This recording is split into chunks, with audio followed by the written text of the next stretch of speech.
Hi there, it's Tim Titchmarsh, Architecture Trader. Whilst doing some other videos about setting up MetaTrader 4, we went through the process of setting up an account with your broker. And of course it struck me that there is a lot of information within that should be expanded on. So I thought I'd do a few videos just outlining what I think is what you need to do to find the right broker. So how do we choose the right broker, and what sort of criteria should I be thinking about before even starting the sign up process? Well, firstly you need to be thinking about jurisdiction. Where is the broker located?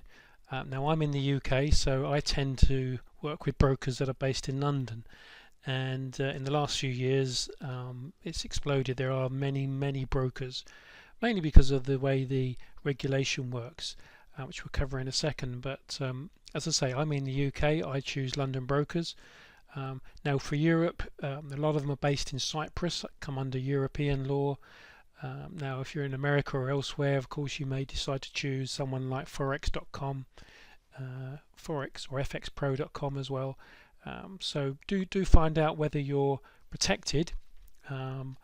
And we'll talk about regulation. Again, in the UK we have the FCA, which is a financial regulator, so regulates all the brokers. They can't broker Forex or any other stocks or whatever without having a license, and they need to be thoroughly vetted before they can start trading. Of course it's very important that you're regulated, or your broker's regulated, and you're covered.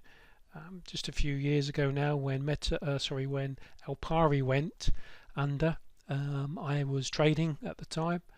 I woke up one morning and all my trades were closed, account was shut, and they'd gone bust. That was part of the big Swiss Euro move, and it caught them unawares. They went bust, and everybody else that was trading with them got caught up in that.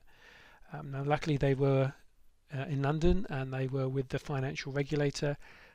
So I managed to get my money back, going through a very simple process. So it was about £20,000, which is quite a fair bit of money to lose, but I'm glad I didn't, and I was pretty sure I was glad that I was with the correct broker in the correct location, jurisdiction.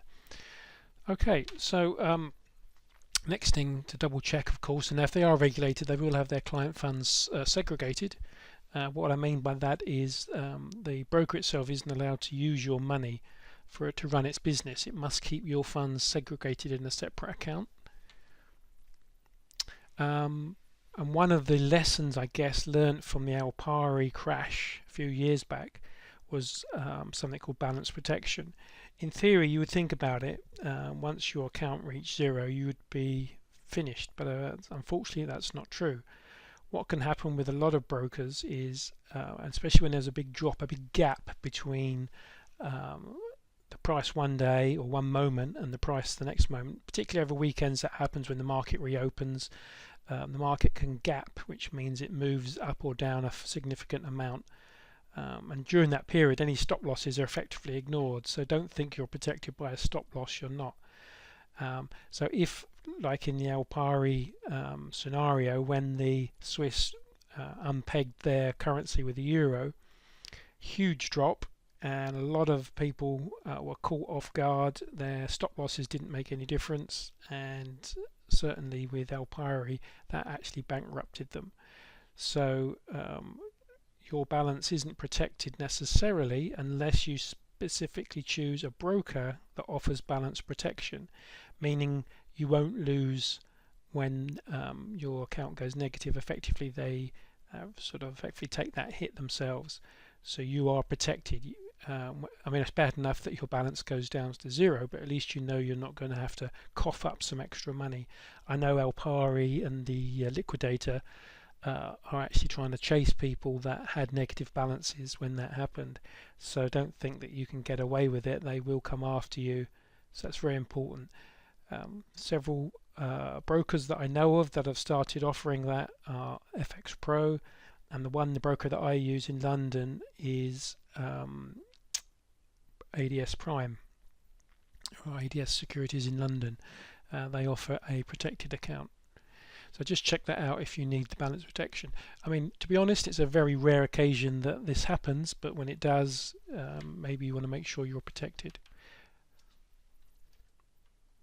Account currency: when you open an account with your broker, what account currency do you want to use?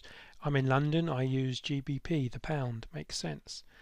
So I can fund that account with pounds, and I can withdraw in pounds.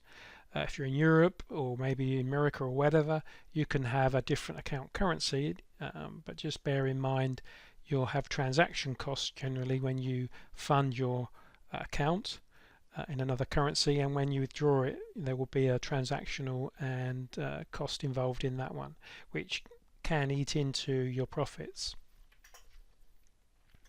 So the account type is important as well. Going back to, as I say, my London account with ADS Prime, I have mine in pounds, and it's a spread betting type account. I still trade Forex, but it's just treated as though it's a spread betting account, and then I can benefit from not having to pay tax on any of the profits. So that's only if you're in the UK. If you're out of the UK, you can't take advantage of that. Other account types are ECN, which is a direct sort of market access. So do check with your broker as to what account you are signing up for.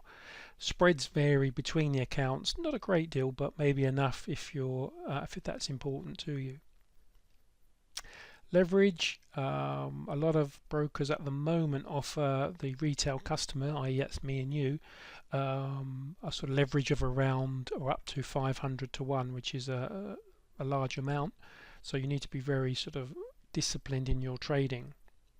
There is talk of reducing that leverage down for retail traders, because so many, I mean it's 85% plus of retail traders go broke very quickly because they don't understand what they're doing, they're not disciplined, they don't have a plan.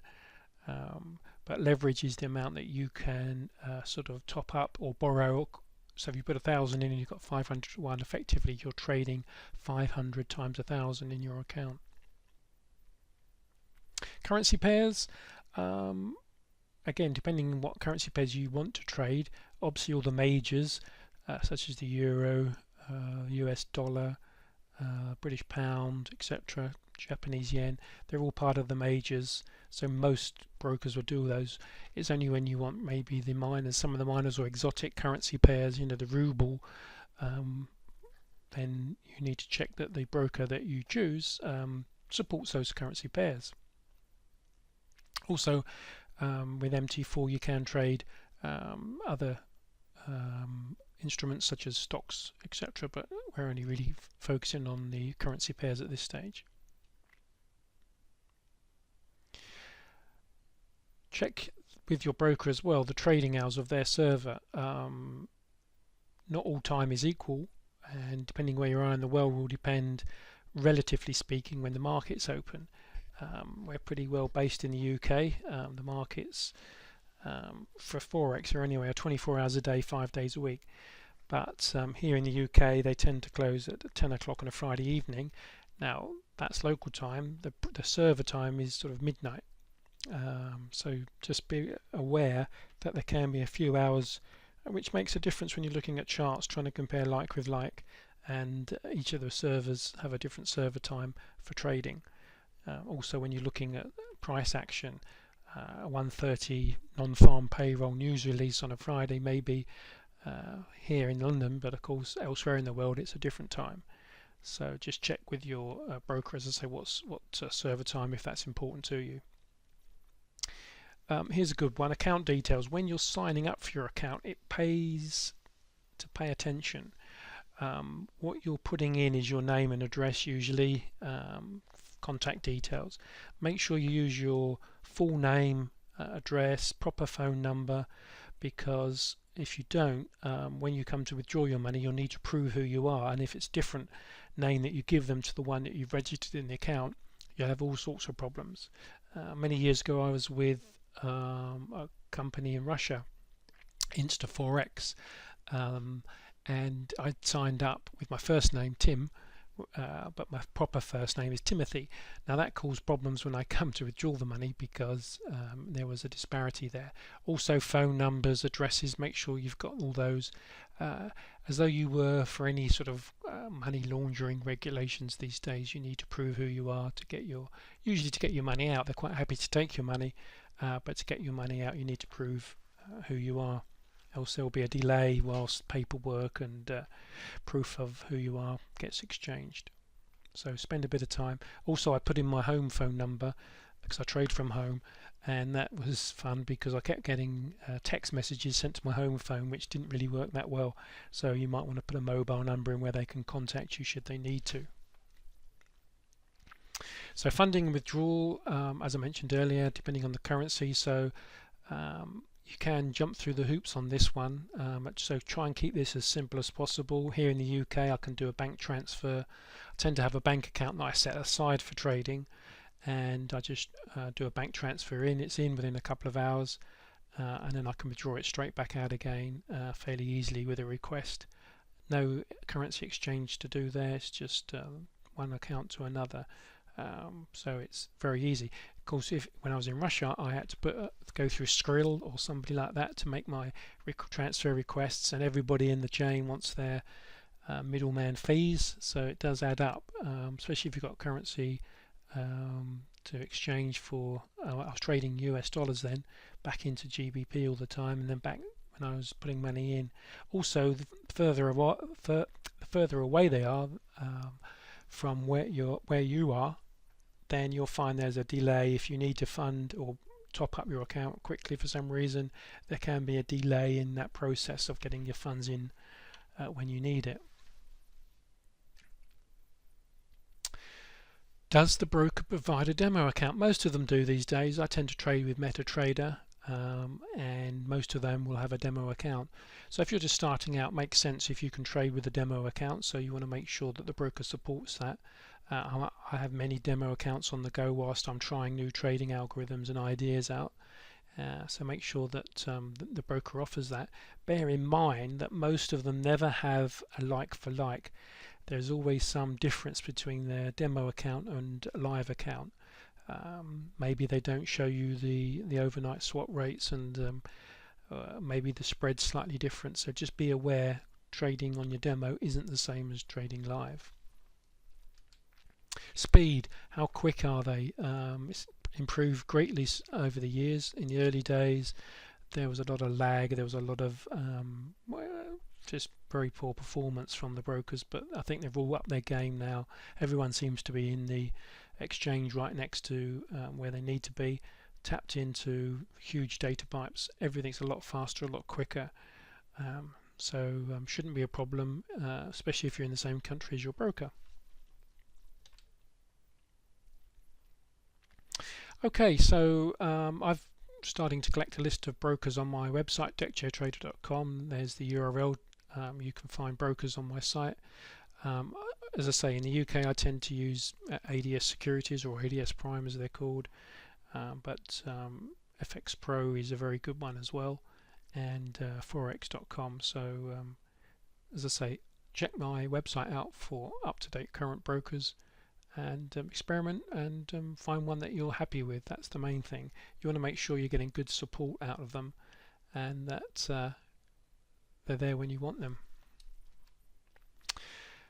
Thanks very much. My name's been Tim Titchmarsh, and this has been a little offshoot into installing MT4 and talking about your broker, which is very important. Before you can install your MT4 platform, you must get the right broker set up, must have a relationship with them, and you must have opened an account.